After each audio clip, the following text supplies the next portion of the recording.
guys. Hi. Great to see you both. Great to see you, Emily. Delighted to be here. Same. Couldn't be more excited. Elizabeth Cutler and Julie Rice. You guys are the very beloved and also very cool co-founders of SoulCycle. You pursue yourselves and your lives in a very sophisticated but adventuresome and open and unpretentious, meaning-oriented way. And it is so wonderful to have you here. Thank you for being here and welcome to the Pursuit series on Goop. Thank you for having us, Very, Emily. very excited about this. So, I want to set the scene a little bit, guys, before we dive in, because I do want to spend a minute kind of deconstructing some of the successes that you guys had at SoulCycle, because I think you guys did something extraordinary. But first, I want to understand kind of your arc as people and kind of how big SoulCycle got, and just set the stage a little bit here. You just sold your second company that you built together, so congratulations! You're 2 for 2, guys. Very impressive. Catch us up on what life looks like right now. Hi, I'm Elizabeth. I'm in New York City. I have spent the last 12 years kind of being torn between two lovers, between Colorado and New York, and it feels really good to be really grounded and really present here. I was so surprised that when I really got deep into listening, that my taproot was like, no, I really, really want to be here. And I am loving it so much. I am fully rekindled my love of New York City, and I am delighted to be here. I have been spending the last year and a half exploring a lot of things that have just been quietly whispering in my head. And that includes a ton of travel. It's sort of the yin to the yang of the being grounded. I've did a lot of spiritual travel. That's something that's been really important to me. I feel like I have gone through an awakening that I didn't expect to have at this in my 50s. That has been like the most potent time of my life. And I feel more alive now than I ever have. And I think a lot of that has to do with just a full shedding of what my previous life was. I'm divorced, and thank you, Gwyneth, for introducing the idea of conscious uncoupling. Honestly, like, why should we have toxic divorces? Like, this is not a thing. Yeah. And it is the standard. And people can't believe what kind of divorce my ex-husband and I have had. And I'm happy to talk about that too. But it's like, it's sane and it's decent. And it's honoring what we did. And we were together for over 20 years. So my current cocktail consists of spiritual practice and business and culture and love and fun and aliveness. That's incredible. Amen. Amen. You're doing some investing, I know, including in the fitness space. You are in priestess training, among other things. So, I mean, everything that you're saying is actually true. And I'd love to come back to some of what you were saying about listening and how, I mean, that is part of active listening, I guess, is listening to yourself. And I think that's something that I'd love to learn from you, how you orient to yourself. It sounds like you're in a great phase, actually. That's incredible. Julie, what about you? I'm also grounded here in New York. I have 2 daughters. One is 20 and she goes to school on the West Coast, but is in London this semester. And then I still have a 15-year-old at home. So I am still based here. I came to Weight Watchers to become their chief experience officer. You know, for me, I love to say that I sort of thrive in chaos. I find meditation and movement, no pun intended, which is what we always said about SoulCycle, was that, we created meditation, moving meditation. And I find just for me as a person, that really does work. And so, I really find happiness learning new things, being with teams. For me, that really is where I find my happy place. And so, a lot of what I spend my time thinking about now is, I think, it's, believe it or not, it's been 20 years since Elizabeth and I started SoulCycle, which it's just actually unbelievable. But what I see happening right now is I see a landscape that has the same kind of change and white space as when we started SoulCycle. When Elizabeth and I started SoulCycle, I like to hearken us back to a time where there was no Instagram, there was no Lululemon, nobody was wearing black tights around cities. We came to New York at the same time that the first Lulus opened a showroom, right? And so for us, we were really inventing this concept of exercise being more than just burning calories. We really helped sort of shape the narrative of how exercise could become a lifestyle, right? How it could say something about you, how it could be part of the company that you kept. And I think that was a really revolutionary thought 20 years ago. Today, I kind of see that same white space as we begin to think about how kind of medicine and how telehealth and how healthcare and fitness and lifestyle and wellness are also merging. We're once again figuring out how we're using pharma, right, to also help us get benefits that we can then accelerate with our lifestyle choices. And I think we're in a very interesting moment where science and technology are meeting human connection. And so I spend a lot of my time thinking about, how do we now add in these new tools that are available to us while we still maintain human connection? I like to say that, at some point when you talk to Claude or you talk to Chat, you do eventually hit the end of the road, right? My husband likes to say to me when I'm internet shopping in bed for hours, like, have you hit the end of the internet yet? But it's a really interesting thing to think about, right? Knowing that, knowing that technology and science have become table stakes. How do we also bring in the human connection piece and bring all these things together? And that's a lot of what I'm thinking about and working on now. That's super interesting because it's like shifts in culture creating opportunities for businesses. When you guys, so is it true that you guys thought of SoulCycle over like somebody set you guys up on a launch and you launched this 5 months later? Like, was that? Were you guys thinking about culture shift, or were you just riffing on what you wish existed? Oh yes, Emily, we had it all planned out. We knew everything. We knew this. Are you kidding? I was taking a spin class at one gym. Elizabeth was taking a spin class at another gym. We had both said to a teacher that we knew, I have an idea. And one day that teacher said to me, I met a woman who has an idea. You have an idea. You two should have lunch. And that was the huge amount of brain trust that happened. Now Elizabeth can tell you the rest of the What story was from the here. idea? I think we were picking up on something that was a deep yearning for each of us. And that was to find and to be able to schedule and to be able to fold fitness into our lifestyles in a way that just was too clunky. I mean, it's so crazy to think what it was like in 2006. You had to get to your gym an hour early to sign up on a piece of paper if you wanted to go to a popular class. And then you had to wait around for the class. And then you didn't know which bike you were going to get. And there was just like bad lighting and, unexpected, maybe terrible music. And it just felt like disrespectful in a way of people's times. And we just thought, let's love this thing into existence and find a way to make this thing a pleasure, a joy, a something that you could look forward to doing, because we all need to take care of our bodies and we all have these human bodies that need caring for. And so also the other crazy thing that was going on at the time was like the ruder you were in customer service, like the better the customer service was. And so we really found a way, because we really cared about the people who walked through our door, to like love these people. And we really did. And also just to see like people bringing their family, people bringing their children, people bringing the people who were like close to them, that we felt like a tremendous amount of respect and honor for the community that came up. And so I think that for us, like that seeded when we first met each other, and we just kind of like fell in love with this idea. And it didn't take long for it to come together, because we just were both so desperate to find something like that we could fold into our own lives. So we were really the beginning users. And was it a psychological insight? I mean, because what you're describing is sort of convenience, and just in an improvement of a customer experience. But you put something into culture and you sort of changed fitness culture with it. It became an identity for people. What was in that first room? Was it candles? Was it the mixture of religion and identity with taking exercise to a different place psychologically, or what? Yeah, I think are really Elizabeth and I think are really deep bond. So we did go on this blind date together from, through this instructor that had introduced us, and we had this lunch.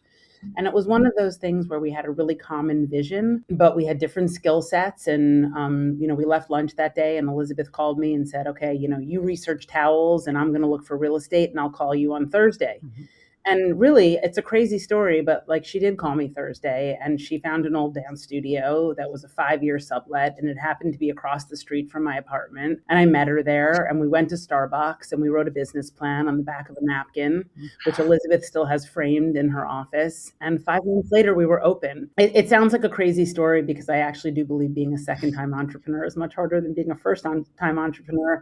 It's kind of like, ignorance is bliss. You just keep marching forward through all of the mistakes. But what I will say to you is the real bond at that lunch was there was a deep understanding in each of us. I had just moved to New York from California, Los Angeles. Elizabeth had just moved back from Telluride, Colorado. And I think each of us innately understood that exercise for us was more than just moving our bodies. It was about giving ourselves the time to dream, about giving ourselves the time to bond with other people. It was that time was so precious, and understanding that it could be so much more than just burning calories. I think that was what the real connection was over. And that's what we brought into those rooms. I think that, what we understood very quickly about SoulCycle was that people came because they thought they wanted to fit into a different size jeans, or they wanted to be able to get, better cardiovascular health so they could ski to the highest altitude on a mountain. But that was the first time they came. By the third time people came back, I used to like to say if I took the bikes out of the room and put tambourines in there, people would have come back and just played them because they came for exercise, but they came back for each other. And I think that was really because we very carefully designed what we would deliver in those rooms. And, we delivered, Elizabeth always says, we have this one video, a brand video we made years ago. And at the end of the video, Elizabeth says, when asked what SoulCycle is, she said, what SoulCycle is was love. And it really is. And it was really about taking care of people and creating an environment where people had no choice but to take care of each other. Because we put so much love in those rooms and we trained everybody to put so much love in those rooms. And we loved the people that worked for us so much that when you walked into those rooms, that's what you got, right? You got that on every day that you showed up. It was better just for walking through the door. And as the business became profitable, and as all the wives brought their husbands, and everybody started to count all the money that we were making on the bikes, and if you did the math, and there was 80 bikes in the studio, $27 a bike, I could replicate this, I could create a competitor, I can do it. The thing, what people did not understand was that the investment that we made, the most expensive thing that you could not see, was how much we invested in people. And you know what? It's a really interesting thing because I've worked at so many companies since SoulCycle, and there's always a huge amount of money in the line on the Excel spreadsheet for the digital and the tech, and there's always a huge line for the marketing budget. And then suddenly we get to the people column, training, benefits, and people just think that people are going to train themselves. They're just going to love each other. They're just going to take care of each other. And the thing is, when you invest in people, they invest in each other, and your product becomes beloved. And that's really what we did. And it was just like that. I mean, of course, with a million other very, very calculated decisions. I don't mean to simplify it that much, but it really was it was really created in the spirit of giving and really collective giving. 100%. And the service that came out of that, the desire to serve the community, just infiltrated the entire culture. And what was interesting about that, to your point of listening, I think that what we were finding on that bike, because that was the vibe, that was the way that the table was set, it allowed us to like unplug from everything and actually listen to ourselves, to have that time to tap in. Like literally, that was one of the things we would talk about, like just tapping in, tapping back, like moving in rhythm with each other. Like you start to find something that is so pertinent to what is really going on. And that's what matters. That's so cool. Even just that phrase, tapping in, I feel like that is what you guys did. And so what I mean, it is so hard to build community around brands, guys. Like so many companies will say that as a goal. And by the way, Julie, I agree with your point on the underfeeding of people. People does equal culture. People is your product in a lot of ways. Like That's very true. But how do if you were starting something new, or the brands that you guys invest in or advise, what are the three things you did? Okay, you open up first location. How did you get people there? Like what were sort of three things you did that you would say those were real success factors in the early days? In terms of getting people there? Yeah, getting it going and building community around it where people felt such an emotional loyalty to it. One thing I just want to say about that is that the one thing that was so incredible about having Julie Rice as a business partner is that we were always in service of whatever was in the best interest of SoulCycle. Like SoulCycle was its own thing. Like, is this in service of fill in the blank? And so we never ever violated that. We always like, is this in service of the brand? Is this important to the brand? Is this important to the people? Is this important to the writers? Like, where was that happening? And I think like that, just as a baseline before you even think about like who's walking in your door, is something to really, I mean, it's like an obvious thing that people discount. I think there are people that are just innately brand people to their core. And whether it's in your house or in your outfit or in the way you host somebody or in anything, right? I think some people are just innately brand people. I think Elizabeth and I both are those people. And so for us, I like to say, thinking back, we made brand decisions when we had no business, right? We had no business to make brand decisions, right? We were like these brand police over a non-existent brand. It was like we were making no money and people would say, oh, can we sell, we'd love to put a fridge in your studio and we'd love to sell, green juices. And, I would look at Elizabeth and I would say, there's only one star in the SoulCycle show. And if we start putting juices in here, people are going to leave thinking this is a juice place, not a yellow wheel place, right? I mean, we could have used the money, believe me. I remember us thinking like, wow, we could make $3,000 a month putting somebody else's fridge in here. But we always made even those small decisions where you decide to say no. I mean, we said no when we had no right to say no. We always said, SoulCycle is the star of the SoulCycle show. And until she is the big name on the marquee, there is nothing else that we're putting on there. And we made every choice thinking about that. We always thought to ourselves, one day, just like the Nike swoosh, there's going to be a wheel and it's going to say nothing underneath it. And people are just going to know it's SoulCycle, right? And that was always the goal. The goal was always to create brand in that way. And when you do that, when you see that in the distance, you become very disciplined. There's a real discipline. It becomes very clear. There are right choices and there are wrong choices. And one thing that's great about having Elizabeth Cutler as a business partner is that, Elizabeth has always been into entrepreneurial freedom. Elizabeth made an investment because she's a great entrepreneur that gave us the seed money to start our business. And we had the freedom to always make the right choices for the business. And with that freedom, we could say no to things that other people might say, you know what, we could use the cash. We need to, we were always able to make the choices that benefited the business the best for the bigger picture. That what you're saying, Julie, I hear a lot from like anytime I work with or meet someone who's built a true brand that has identity and people's self-image is drawn into it and community, and they always reference that as a success point, is discipline and saying no to things. So yeah, it's that is a big part of the brand instinct, I think, is the discipline around it.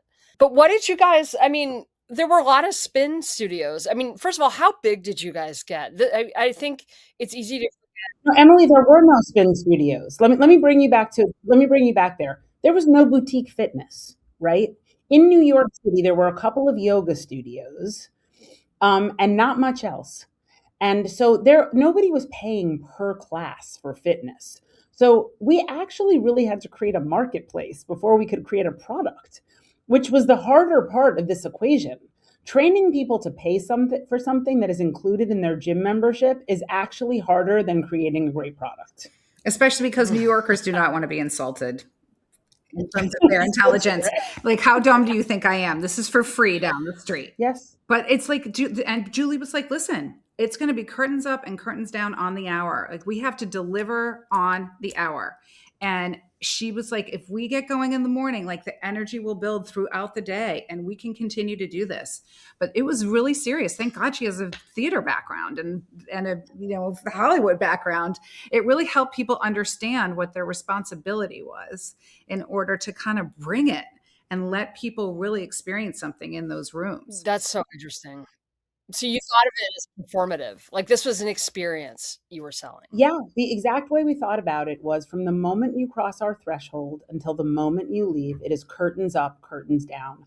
Whether from the person at the front desk that knows your name or remembers your shoe size or knows something about you so that they can make a connection between you and the person that's behind you on the line, which again, forms community, to the, I mean, this is the part where I tell people that are still massive SoulCycle fanatics to turn off the whatever they're listening to this on, because the truth about the SoulCycle experience is it's designed. I mean, the actual experience is scripted. I mean, it's a journey. It's the hero's journey in 5 parts, right? So we warm you up, we pop the party, we break you down, we give you a soulful moment, and then we send you home like a hero. And you can do it to heavy metal, and I can do it to Justin Bieber, and somebody else can be a Swiftie and do it, and the next teacher can do it to show tunes. But we're all taking you through the 5 emotional stages that are going to take you, right? From I don't want to be here to I can't do this anymore to triumph to moving you through something to allowing you to feel better when you walked in. Right? That is what is going to happen to you every single time. And then you're going to walk back out into our lobby and somebody's going to congratulate you and the instructor is going to give you a high five and they're going to notice something's a little bit better or different than you than the last time. And somebody else is going to say goodbye to you.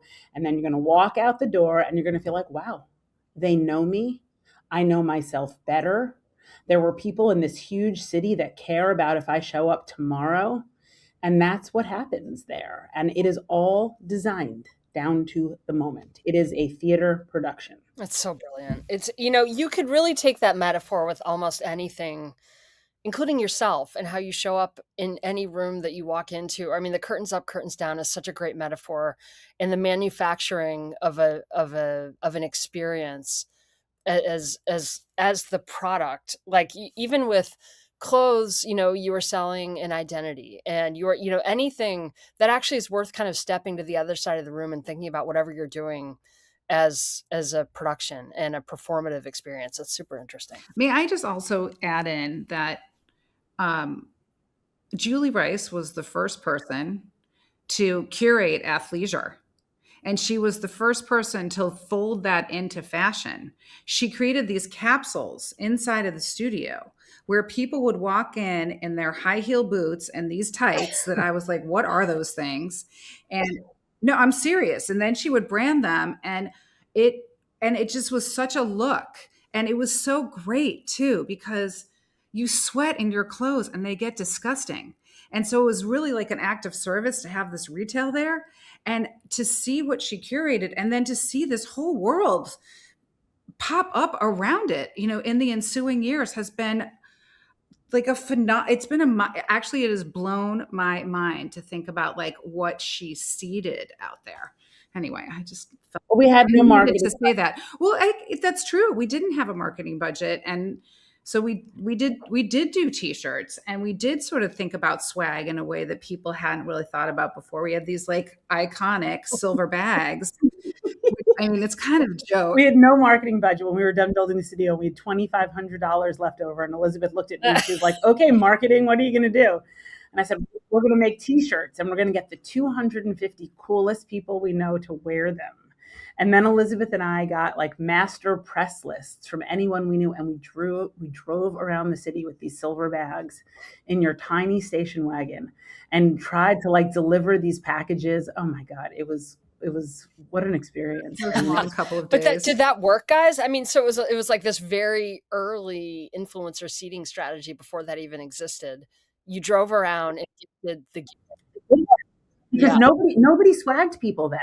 There was no such thing. There was no internet. There were no influencers. So us delivering bags of goodies with yellow Gatorade and yellow shirts and yellow towels and spin shoes. People couldn't believe it. I mean, this was a really novel concept at the time. And by the way, for us influencers, were the moms that were the head of the PTA at the local school 2 doors down from our studio. We thought about our influencers as people that could actually populate our studio and help become fire starters for our community.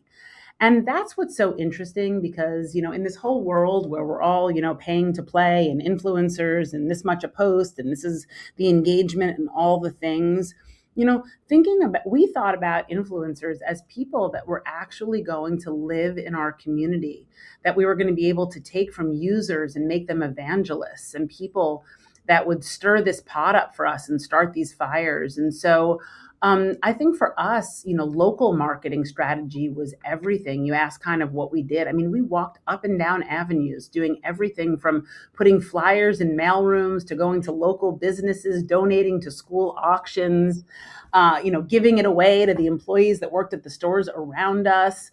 All of the things that help take strangers and put them in a room together that live within a 5-block radius of each other. It's pretty magical. People don't think about local marketing that much anymore because obviously we have the internet now.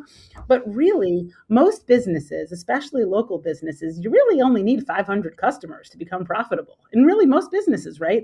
Whether you have a sandwich shop or a dry cleaner or a spin studio, you don't need thousands and thousands of customers. You need a couple hundred loyal ones. It's a really interesting way to think about it. No, I'm like dying with everything you're saying, Julie, because I so passionately agree with everything. I just passionately agree with everything that you're saying. And I always recommend this to people when they're sitting there thinking about how to start their business. And it's so helpful to think about that. You don't need that much. Like set your sights really, you like try to go get your first like 10 people, go get them by hand, get your first 100 and think locally and think in a very tangible way about who is that target market and how are you going to Truman show them and create this illusion of velocity and influence them to want to be a part of what you're doing. It's creating awareness and it's creating desire and belonging and self-image tagging.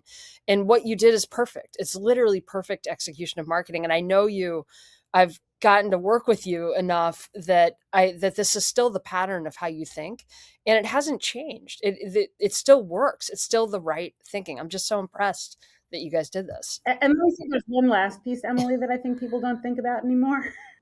Make it good when they get there. Right? Yeah, good idea.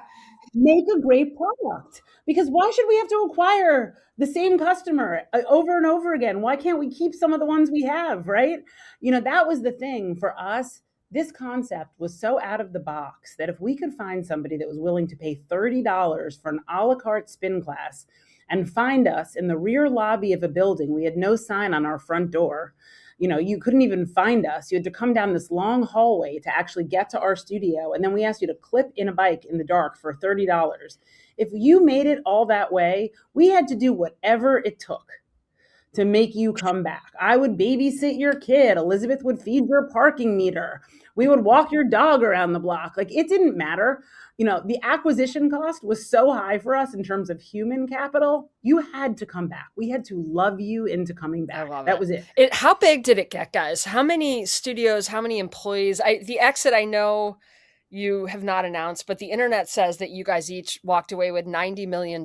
You can neither confirm nor deny, but how big did this get? We ended with 60 studios. I think it was up about 1,600 employees.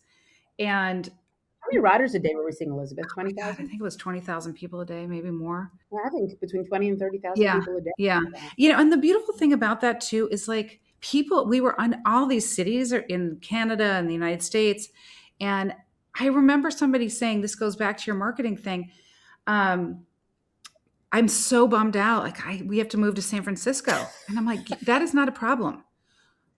Go to SoulCycle in San Francisco and meet the front desk. And within a week, you're going to have a babysitter, 2 new friends, and whatever else you need that you can't find, because these communities exist as if they're the only one. But like when you walk in there, you feel this sense of familiarity. And that was something that we really focused on in terms of the training, so that people could feel like could trust the brand no matter where it was. And I think this kind of goes back to like investing in the people, like Julie was talking about. Like if you're going to scale something, like commit to it all the way so that people can have those same, make it good everywhere, not just in one place or another. Yeah, I mean that's hard to do across that many studios and classes a day and instructors. But you were just that was, I think a big part actually of building companies and being successful is being very clear with yourself about what's important, and what are the priorities, what are the pillars of this thing that we can never screw up. And so the consistency of that curtains up, curtains down, that experience and the familiarity and you belong here. How did you guys that like that was just you knew that that was a core pillar of success was the consistency of that experience? Oh, 100%. I mean that, and by the way, like that was our biggest investment, was to make sure everybody who worked for us was a user. You have to use your product. You have to learn your product. You have to learn your customers. You have to listen to your customers. I mean, I've heard you guys talk about this a million times, but they tell you everything that you need to know. In the beginning, Elizabeth and I were feeling our way around in the dark, obviously making great instinctual decisions. But there became a clear moment where we became, CEOs that needed to scale and begin to build a big business. I mean, when we left the business, we're talking about a business that, had a really high valuation, had 60 studios, was seeing 20 to 30,000 people a day, had 2,000 employees. We were not. So realistically, we got very lucky. We had an employee number one, literally, who became our chief culture officer, our chief experience officer, all the things. And we like to say we don't know the day that Amy went from being a rider to being an employee, but somehow she just kept showing up. And she began to codify everything. And she is a maniacal human being about codifying training. Training and customer service is her entire life. And eventually, by the time we got to about 15 studios, we had a corporate headquarters, and in our basement, we had SoulCycle University. And at SoulCycle University, we had 100 units of hospitality, everything from history of the brand to why we make decisions to how to listen to a customer to how to connect customer A to customer C. You signed on to become a SoulCycle employee. What Elizabeth said, you had to have already been a rider to become, we didn't hire people that didn't use the product. But then it didn't matter. If we were hiring you to be the CFO or we were hiring you to be an instructor, you worked at the front desk for 2 weeks to a month so that you could understand what our customers were saying and what it was like. And training went from there. But we invested tens of thousands of dollars in each of our employees to train them. And we would send ahead. So if we were opening, if Los Angeles had just opened, but we were opening Texas next, we would take, seasoned people from Los Angeles and we'd send them ahead to Texas and we'd grow the bench behind. It became very methodical, but I will never forget the day that Elizabeth and I went to our first opening in Los Angeles. It was the first studio that we opened outside of the tri-state area.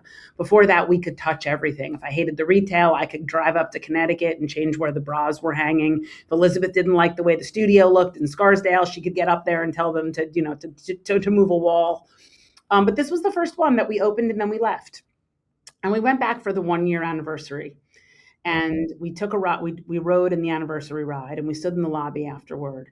And as soon as the doors opened to the studio, people started to come up to us in the lobby and they would say, they'd pull us aside like they had in New York. And they'd say, I came because I thought I wanted to lose a little weight, but that's not what happened to me.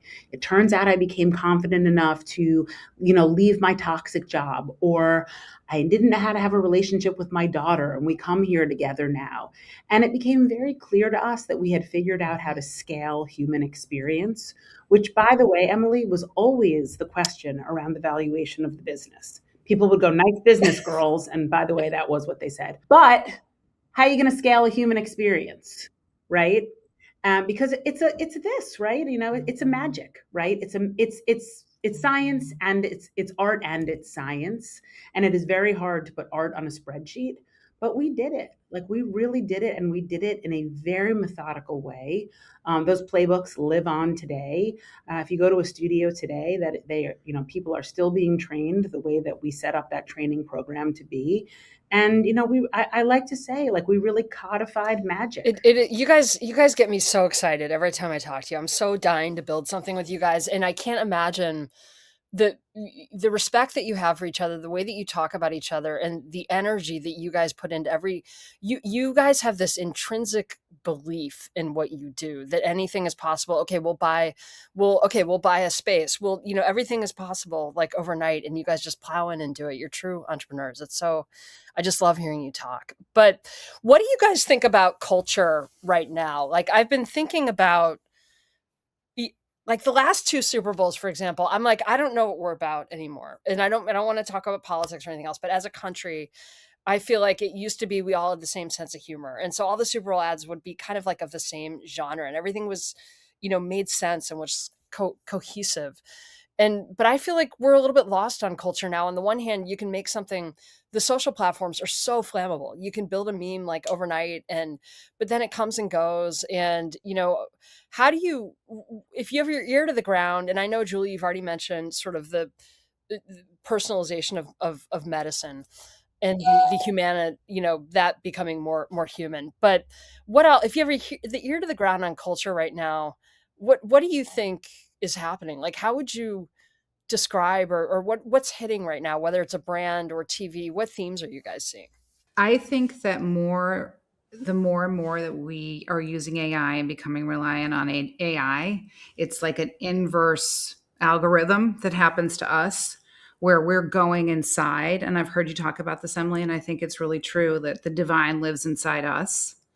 And that can mean anything to anybody, but it's almost like saying yes to the things that we can hear, and how much wisdom exists inside our own bodies, our own beings, if we will allow ourselves the space to experience that. And I really think that, whether or not we want to say it in that way, I think that is going to become so important. And frankly, it's like time. There's so much awakening that needs to happen. And I just think like this, all of the chaos that's happening is allowing that to get born. So, for me, I just think like we've been all trained to like override it and like give our autonomy to other things.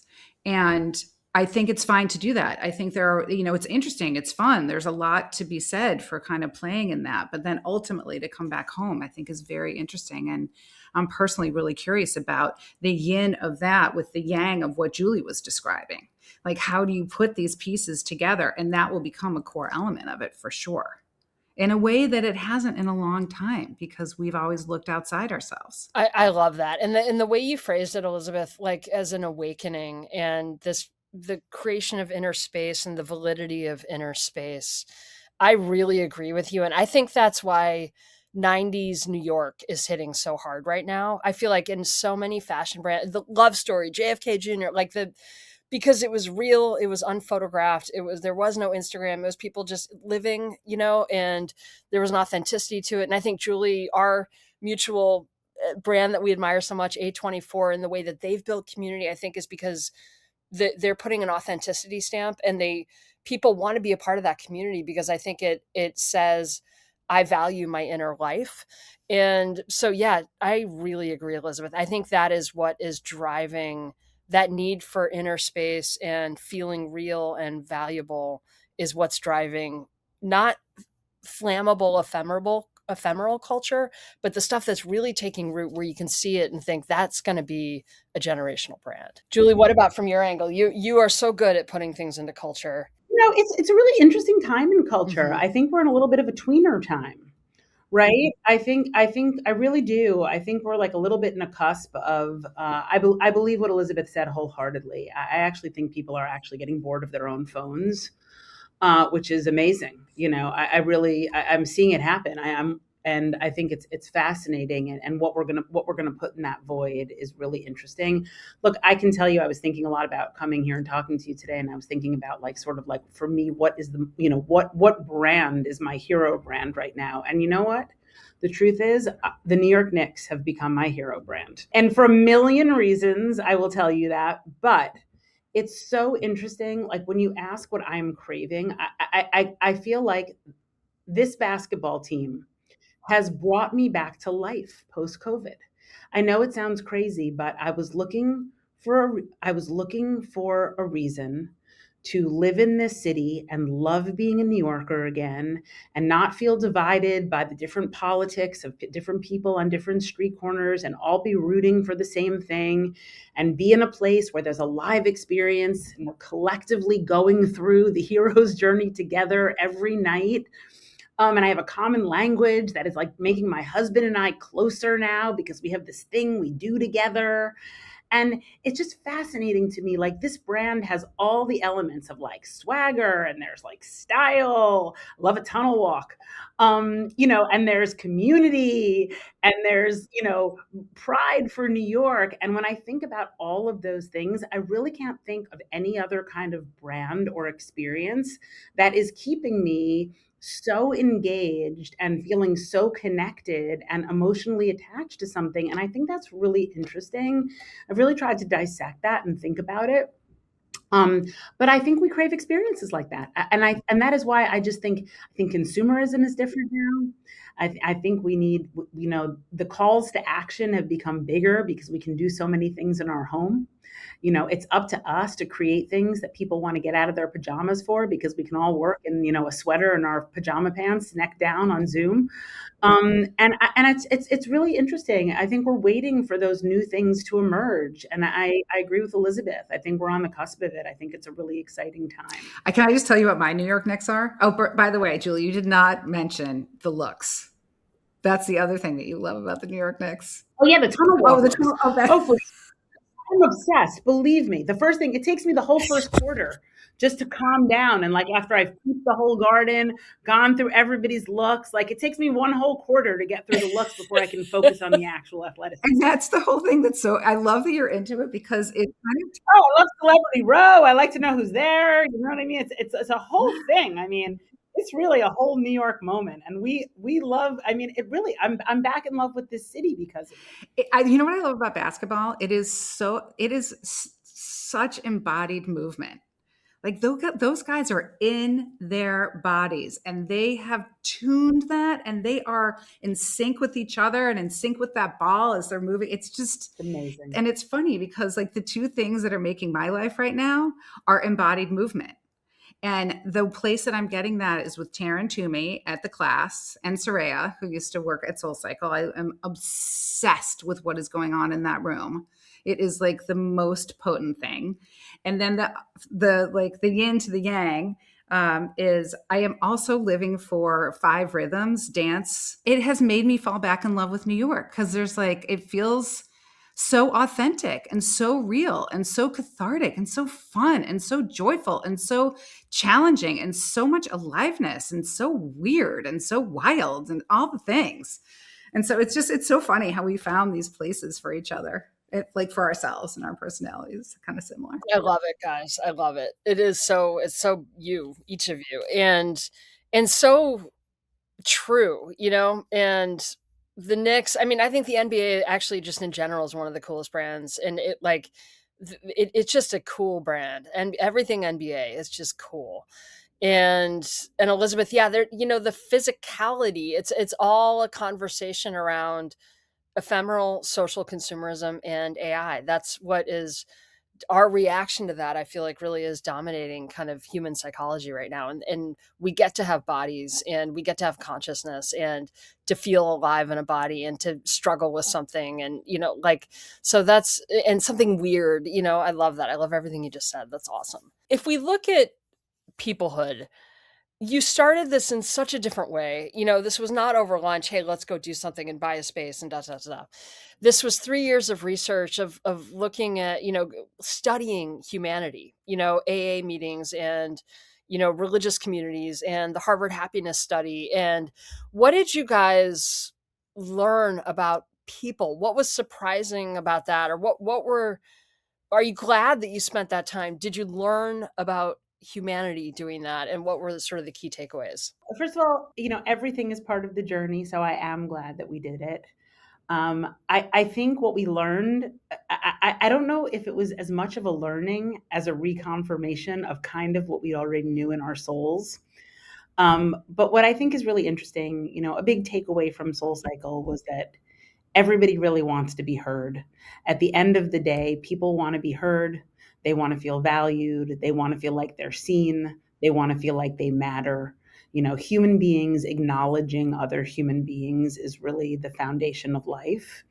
And I think that's what we learned at SoulCycle, behind those front desks, in those rooms with each other. Something as simple as an instructor giving someone a shout out, making somebody's day. I mean, it's just really feeling seen, right? And so I think that we always kind of knew that. And I think, to Elizabeth's point, as we're seeing human being skills being sort of stripped out of our culture with digital overuse, COVID hibernation, we kind of thought, well, what happens if community is actually the reason we come, right? We're not coming for exercise and then finding community. What we're doing is we're giving people the space and the structure, and more importantly, the skills to communicate with each other, which I do think, unfortunately, we teach people so many things. We go to school for so many years. We learn math that we'll never use again. We learn all sorts of things, languages we'll never speak. But what we don't teach people is how to have healthy relationships, right? Which seems so fundamental. And so I think for us, what we learned as we spent all of this time researching was kind of how to relationship.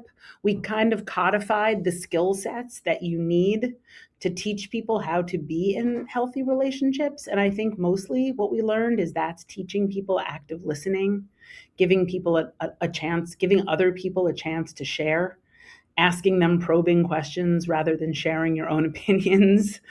When you think they're done talking, ask them if there's anything else, because there usually is, rather than telling them what you think they should do, giving your opinion, telling them what happened to you.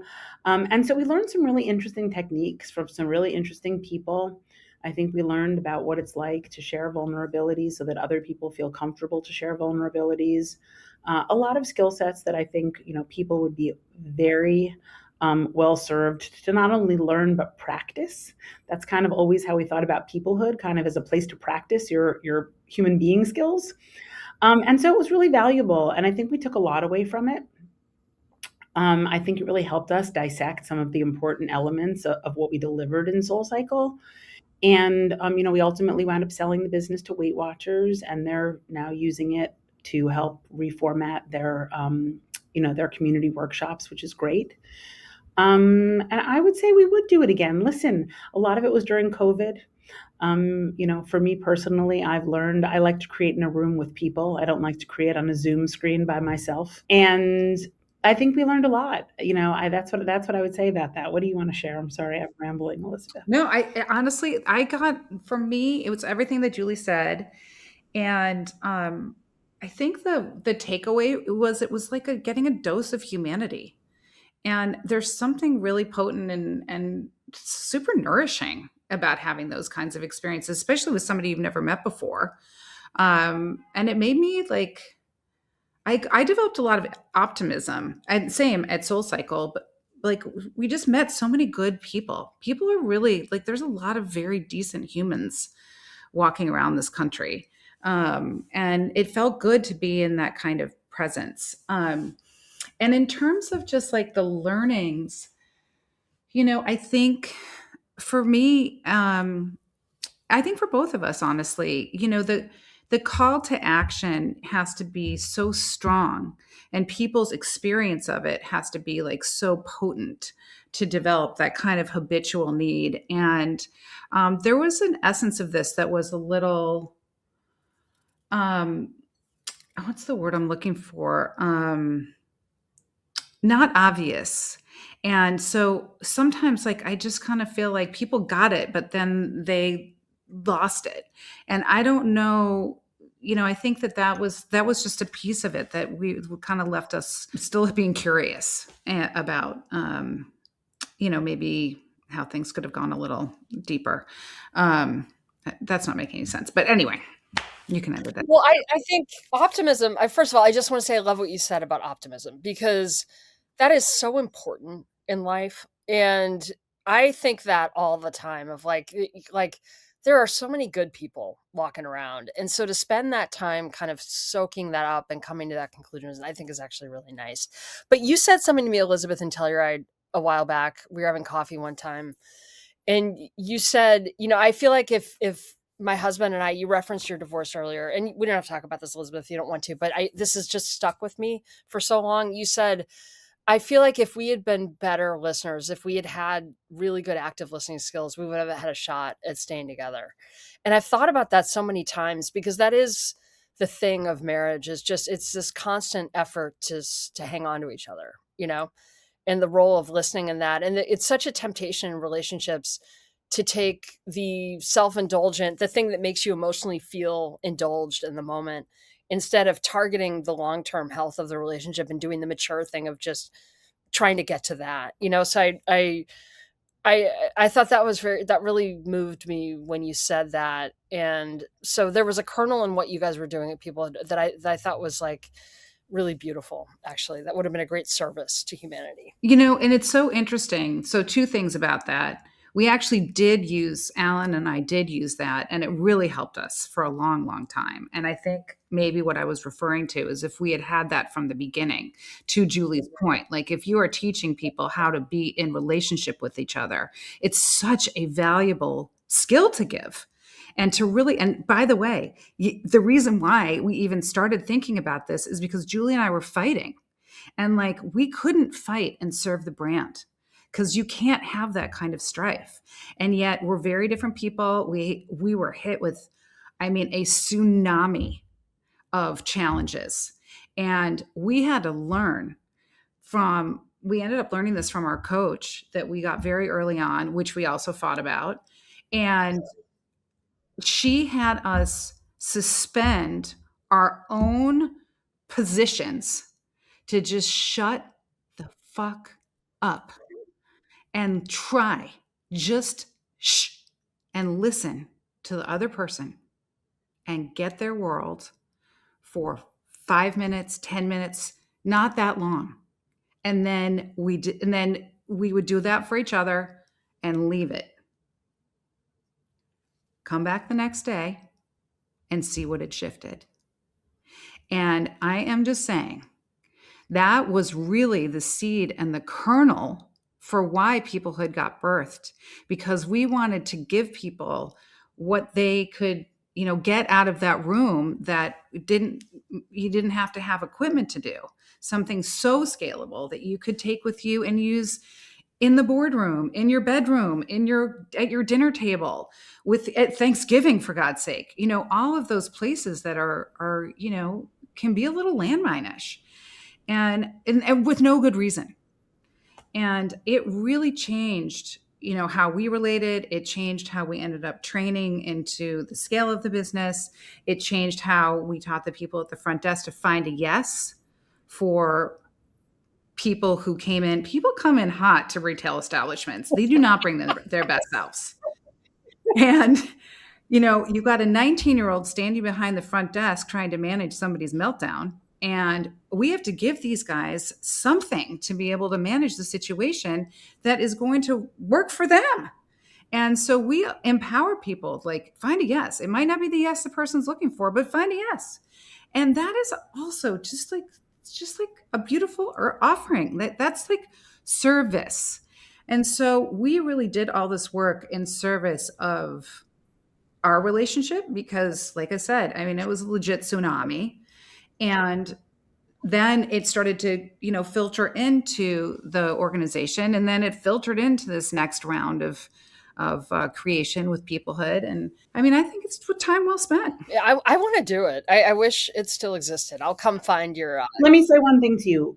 We also worked with these marital therapists that they are called Harville Hendricks and Helen LaKelly Hunt. And there's a book called Getting the Love That You Want. And my husband. Okay, I'm interrupting here because I love the story, but like, it made me so mad that like my therapist, who became Spencer's therapist told him about the book before she told me. I'm just needing to say. It's true. It's true. So my husband had a therapist at the time, I'm sure he wouldn't mind me saying that, who said, listen, it's no secret. We talk about it all the time. We had our first child, and guess what? We went from being two people that could do whatever the hell we wanted and then just come home and have fun together to being somebody had to be home to relieve the babysitter, right? And that's when the games began. And we did not know how to negotiate or communicate or compromise because up until that point, we were just two people that also had each other. And so Spencer's therapist said, here's a book. You should read it. If you like it, give it to Julie. And if you both like it, you should go and do this workshop. It was called Getting the Love You Want. And I recommend the book to anybody. And Helen and Harville actually helped us on the Peoplehood Project. And they teach you how to have a conversation. And it's exactly what you said, Emily. It's about, suspending your own disbelief and your wants and needs for the greater good of a relationship. And, the conversation goes something like this, right? Hey, is now a good time for me to talk to you about why I hate the way that you load the dishwasher? And then actually, I just got home from work. I really don't want to talk about that right now. Okay, well, you have 24 hours to give me a time. So then I give you a time when I can have the conversation. Hey, is this a good time? Yes. Okay. When you load the dishwasher with all the knives and spoons and forks mixed up, it makes me pissed off because I unload the dishwasher. Great. So rather than me saying, well, I was at work all day, I don't care how you load the dishwasher. You're lucky I put my spoon in the sink. So what I'm hearing you say is that you don't like it when I mix up the utensils because it makes your job harder. Yes, that is. Is there more? And then your partner will say yes, because I feel like I really do the lion's share of the work around here. Got it. You feel like you do the lion's share of the work around here. Of course, that's not what you want to say. You want to say, I also go to work all day, but you say, I understand. What you're saying to me is that you feel like you do the lion's share of the work around here. Did I get all that? Is that right? Yes. And then I say, is there more? And then he says, yes. Because when you mix up the utensils, it makes me feel like you don't appreciate me. And it reminds me of when I was little, and there's always a something. It always distills down to a deeper emotional something. And what you find is that if you don't go and dig in and defend your own point because you need to be right or you need to win or it's just you don't want to spend the time, ultimately what winds up happening is you pop the balloon, right? You distill this down to a place of empathy. And then what winds up happening is you go, oh my God, I love my husband. My husband's the best choice I ever made. I'm thinking, geez, I got that guy and all I have to do is sort the knives and forks and spoons. And that's what's going to make him happy. Great. Do you know what I'm saying? It's like, you can get it. I'm making you feel unappreciated, or like when your parents got divorced and there was like, unrest in your house, and it's bringing you feelings of that all from the knives and spoons. And so it's amazing what happens when you actually, instead of defend your own point, when you take the time to just listen to somebody. And it's a really easy practice. And I will say, and then I'll stop my big monologue, but I really do feel, and I've been saying this a lot lately, Elizabeth, so I should say it to you, but I really feel like I'm such a lucky person. In my life, I have been given two great teachers. One of them is Elizabeth Cutler, and one of them is my husband.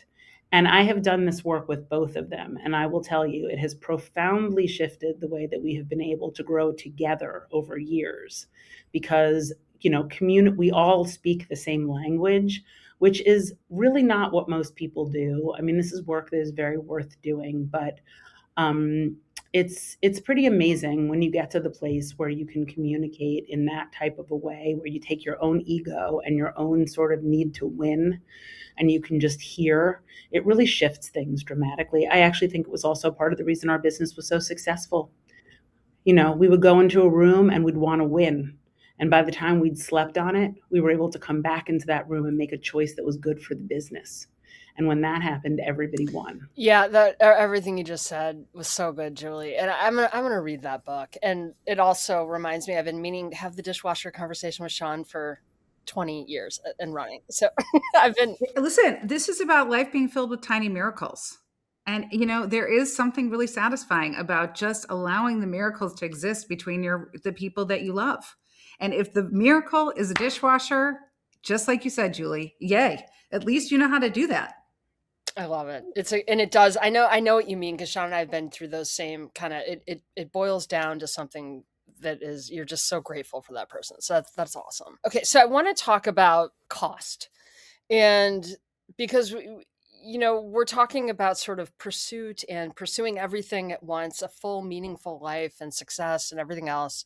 But there is a cost to choices that we make. And do you guys think, and maybe you could observe this about each other, or maybe personally, what did building Soul Cycle cost you that it almost hurts to say out loud? I think as a mother, the stakes are high. And, I hate to make it, it's whatever, it just is. And I remember, you want to keep everything together. And like what it cost me, and Julie remembers this day, my husband had a very full-time job where he was expected to be in the office at 7 a.m. and didn't come home until 7 p.m. And here we had SoulCycle, and two small children. And I was the one who took them to school in the morning, and then I would start my day. But I couldn't do pickup. And one day, my 4-year-old looked at me and she said, "Mommy, I want you to pick me up from school." And I said, "Honey, I can't pick you up from school today. I have to work. But and I know that I'm doing this a lot right now, but I will be back. But I just can't do this right now. But I promise you, I'll be back." And she looks at me right in the eyeballs and she says, "It will be too late." Oh, It's like we have to weather those storms, because that is a particular medicine that only we will receive. And everybody's going to get it. Whether you are staying at home with the kids, you'll get that own particular kind of medicine, or whether you go out and you build a company. I mean, it's going to happen. And there is a sacrifice to your soul that happens because I know that I want to show up for that 4-year-old, more than anything on planet Earth. But I know that I have not figured out how to be in two places at once. And I'm not going to ever be in two places at once. And so, every parent, regardless of gender, is going to experience that. But I think that's particularly potent for the moms of this world. I do too. Yeah, that's been certainly my biggest pain as a trade-off. I mean, the other one, we were talking, Elizabeth, about social life and the Ralph Lauren thing of when he was in the thick of it, he only had time for work and for his kids and his wife, and that was it. And he and Ricky were out walking through the neighborhood, and there was a party that they should have been invited to, and he looked at her and said, "They've forgotten us." And he was okay with it because that was a conscious trade-off that he had made, is that this just was not a time he was going to have a social life. And that's another trade-off that I think I have made that I'm not thrilled about. But certainly the painful one is what you give up being a mom that you will never get back. And you just hope that it's made up for in the quality of the relationship that you have with your kids, because you are a full person and you are doing what you need to do, whether it's financially for the family or for whatever it is. But yeah, it is tricky. Julie, what's your take on that? I mean, this is a really bad thing to say, but I don't feel that conflicted about it. Building SoulCycle, was a thrill and a privilege and a child in its own way. I was probably never going to be the mom Yeah. that did pick up. Is that a terrible thing to say? It just was not ever going to be in the cards for me. I have two girls. They 100% know who I am. Maybe they think I'm a selfish beast, but I don't think so. I mean, in my, I have particularly, and maybe I'm kidding myself. I mean, maybe I haven't gotten there yet, but was there a cost? Was there a trade-off? Were there moments that I missed? There definitely were, but I do feel like I was able to be present throughout most of my kids' years. And I think if there's any cost for me, it has been in the way that I have had the ability to take care of myself. For me, it has always sort of been about the fact that there's no real time. I keep thinking about, What am I going to learn when I stop working? What am I going to do? I heard I was lucky enough to be in a small group that Arthur Brooks spoke to us the other day.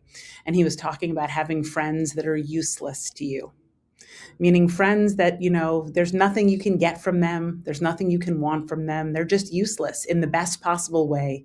They're just there because you love them, right? And I think for me, the cost has always been there's not a lot of things that I have pursued over the past few decades that are just useless, right?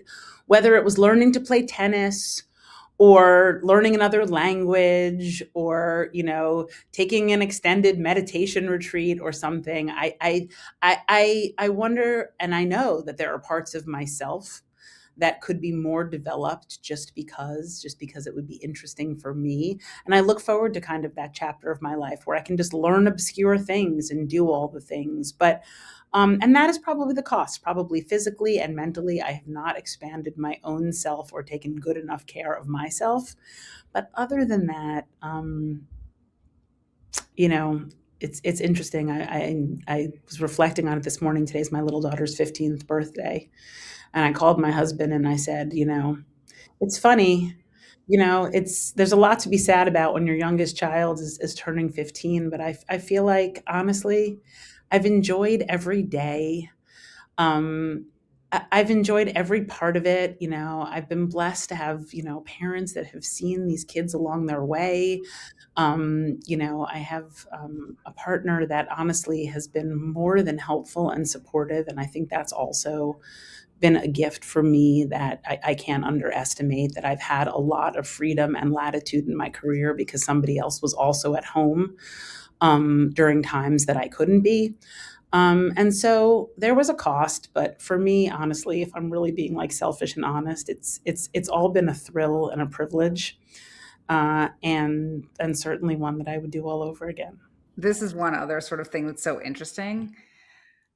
We have the smallest team and 5 of you. We had an anemic team. 5 of them were pregnant at the same time. Oh, I was one of them, Not right? me. Yes. Yeah. How and now those kids are 15. God, that is so fascinating.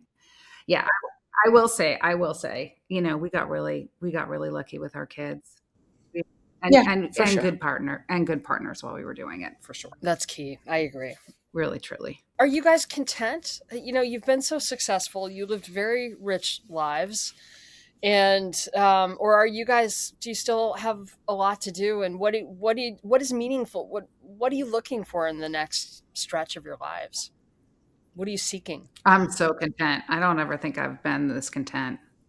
I love my life. And I have a lot more to do.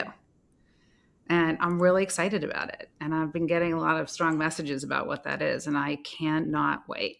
It's really cool. I can't wait to hear about that, Elizabeth. And I guess quickly, how are you getting those messages? Do you have some kind of process for listening to yourself? Yeah, like anything. I mean, no, that's not true. I do deep rest meditation, which is basically lying down. And there's a woman named Jaya Ashmore who has Open Dharma, and she does these online meditations. They're half an hour, and they are the most restorative, most potent part of my week.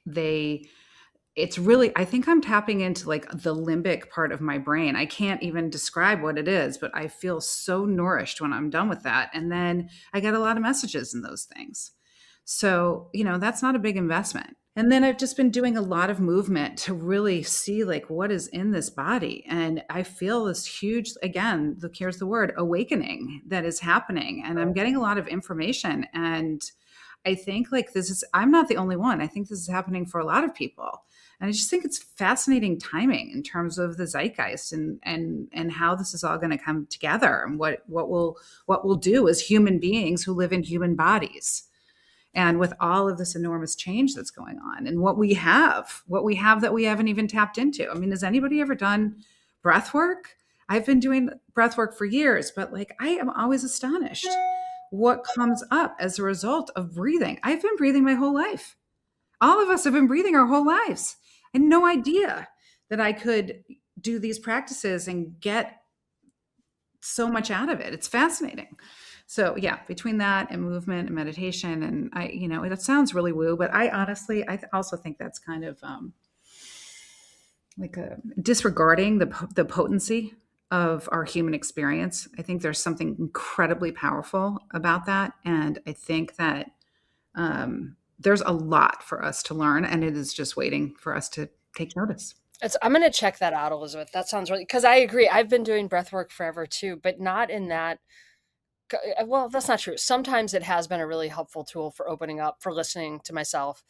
But I'm going to check that out. That sounds open Dharma is what it's called. It's like clearing my own runway, and then, that'll kind of fade and I'll get another one in a few months. But it just like helps me, just like Julie and I shared when we were thinking about like our own, like the building of this brand, like those messages for me are like literally about, I mean, this sounds so weird. I've never said this, but it's like building of my own internal brand.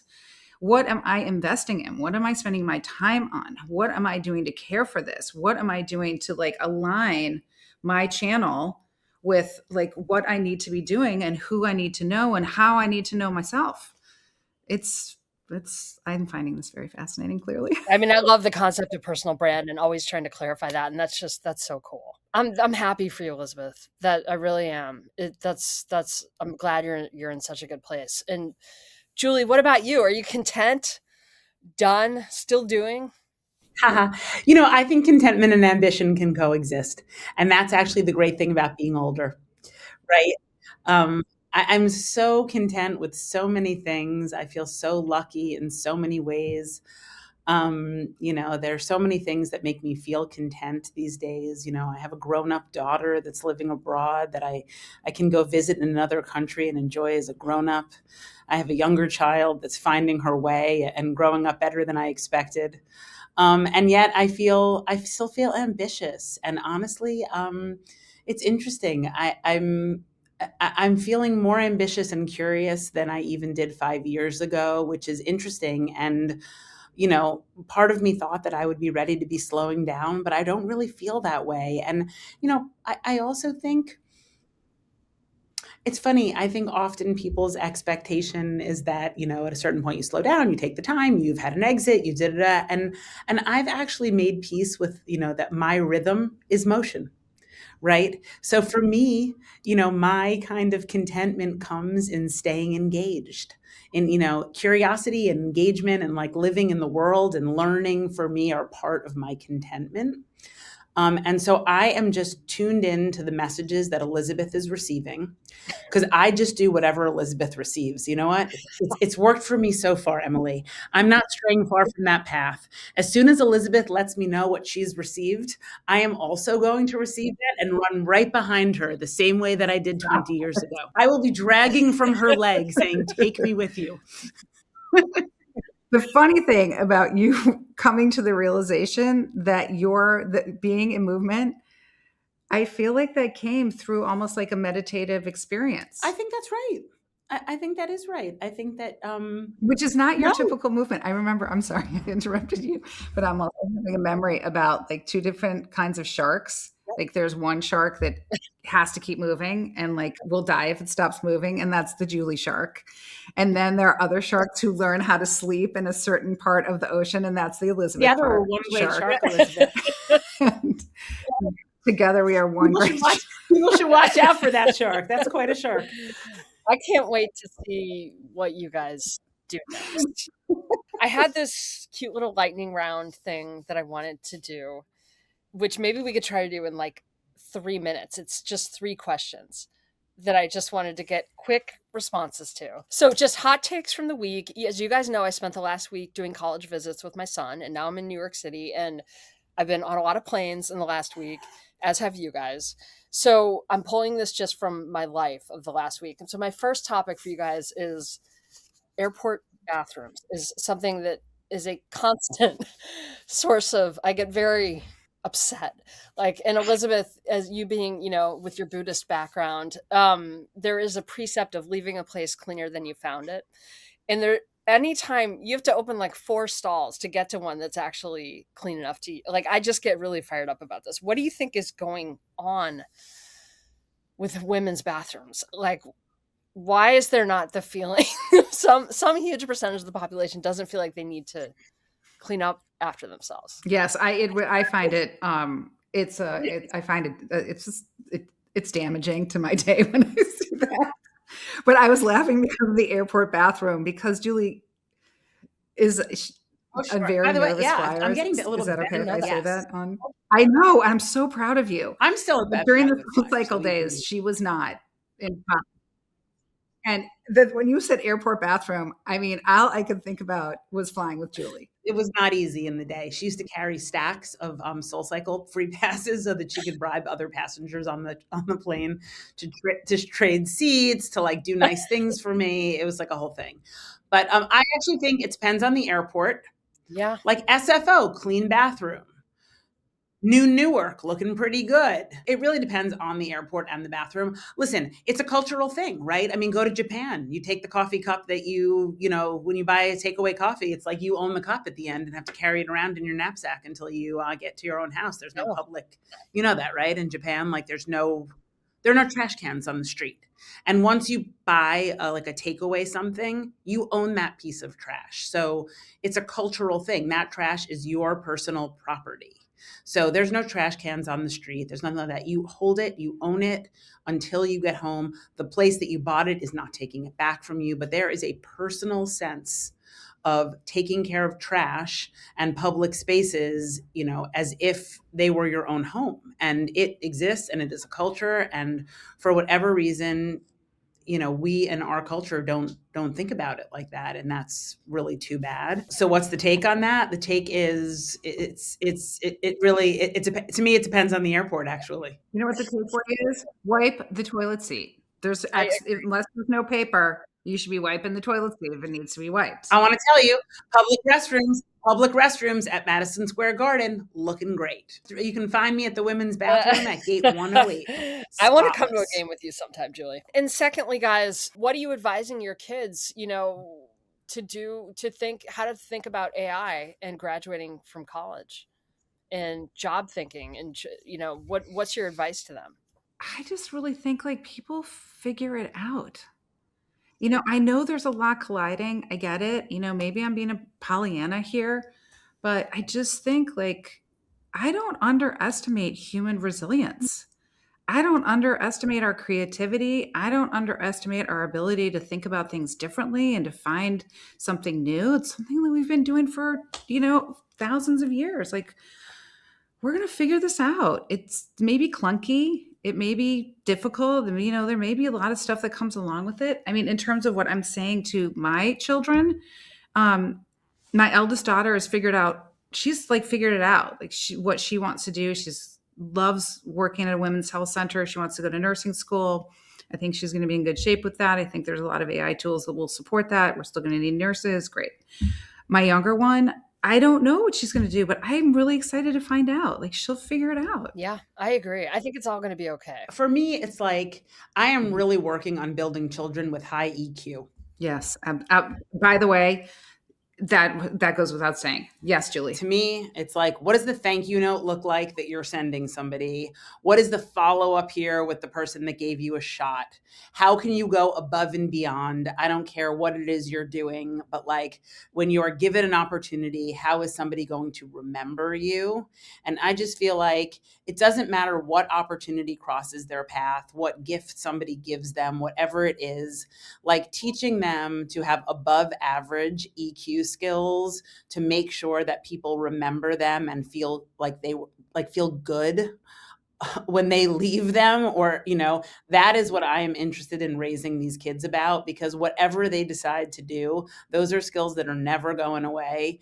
We will always need to navigate organizations. We will always need a lucky break. We will always need to build teams and networks, Yeah. whether we're using them to leverage AI or not. And so for me, it is just really about teaching these children. It's like, my youngest daughter, like, I hope she gets good grades. I'm way more interested in the fact that she's joined the school play, she's on the student council, and she's on the soccer team. She's learning collaboration, she's learning creativity, and she's learning societal responsibility. Those things for me right now, I think that we're going to have a major shift in education. I see it coming. I see, higher education. Some schools are adapting to it and some schools aren't. But what we really need to center on is teaching our kids how to be like human beings that can interact in the world in a very proficient way, because those are the people I think will win. I could literally talk to you guys all day. You are so awesome. You guys have so much capacity and you're so energizing to talk to. And I truly hope that we get a chance to build something together. And so happy for you guys with everything that you've accomplished in your life. And you've given so much to the world. And I truly can't wait to see what's next. So thank you guys so much.